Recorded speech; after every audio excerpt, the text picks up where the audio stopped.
एक गांव में दो दोस्त रहते थे, पाब्लो और ब्रूनो। दोनों बहुत बड़े बड़े सपने देखते थे और उस गांव के सबसे अमीर आदमी बनना चाहते थे। उन्हें बस एक मौके की तलाश थी अमीर बनने के लिए, और एक दिन उन्हें वो मौका मिल भी गया। उस गांव को दो लोगों की जरूरत थी जो पास की नदी से पानी भरकर ला सके। ये काम पाब्लो और ब्रूनो को दिया गया। गांव वाले उन्हें एक बकेट पानी के लिए एक पेनी पे करते थे। ब्रूनो को लगता था कि मेरे अमीर बनने का सपना पूरा होने वाला है, लेकिन पाब्लो अभी भी थोड़ा कंफ्यूज था। वो उन हेवी बकेट्स को उठाने की वजह से पाब्लो के हाथ बहुत दर्द करने लगे थे। इसलिए पाब्लो पानी भरने के अलग अलग तरीके सोचने लगा और उसे एक बहुत ही अच्छा आइडिया आया। उसने ब्रूनो से कहा, मेरे पास एक आइडिया है, ये हर रोज बकेट उठाने से अच्छा है हम नदी से अपने गांव तक एक पाइपलाइन डाल दे, जिससे ये बकेट भरने की झंझट ही ना रहे। लेकिन ब्रूनो को इस आइडिया में कोई दिलचस्पी नहीं थी, क्योंकि उसे काम करने के तुरंत पैसे जो मिलने लगे थे। इसलिए उसने पाब्लो को इग्नोर किया और ज्यादा पैसे कमाने के लिए वो ज्यादा बकेट लाने लगा। लेकिन पाब्लो ने अपने प्लान पर धीरे धीरे काम करना शुरू कर दिया। वो आधे दिन बकेट भरता और बाकी के टाइम पाइपलाइन बनाता। उसे पता था ये काम बहुत मुश्किल होगा और पाइपलाइन बनाने में 1 से 2 साल लग सकते हैं, लेकिन उसे अपने आइडिया पर भरोसा था।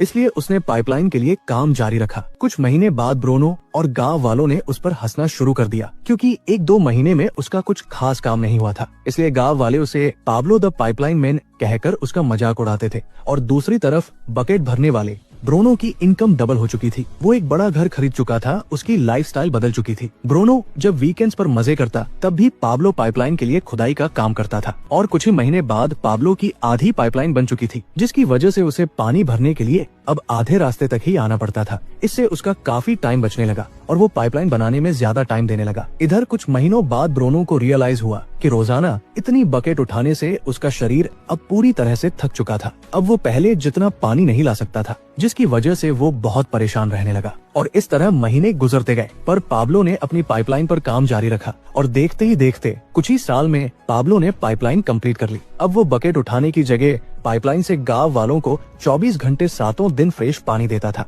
जिससे पाब्लो पहले से बहुत ज्यादा कमाने लगा था। अब सिचुएशन ऐसी हो गई थी कि अगर पाब्लो काम नहीं भी करता, यानी अगर वो सो रहा हो, पार्टी कर रहा हो या कहीं घूम फिर रहा हो, तब भी वो पैसे कमाता था। दूसरी तरफ पाब्लो की पाइपलाइन की वजह से ब्रूनो द बकेट मैन बेरोजगार हो चुका था, क्योंकि गांव वालों को जब चाहे तब और जितना चाहे उतना पानी पाब्लो की पाइपलाइन से मिल जाता था। अब दोस्तों जरा रुकिए और सोचिए कि क्या आप एक बकेट कैरियर हैं या एक पाइपलाइन बिल्डर? क्या आपको पैसे कमाने के लिए ब्रूनो द बकेट मैन की तरह हर दिन काम पर जाना पड़ता है, या पाब्लो द पाइपलाइन मैन की तरह कुछ टाइम के लिए बहुत मेहनत से काम करना पसंद करोगे, जिससे जब आप सो रहे हो तब भी आपको पैसे मिलते रहे?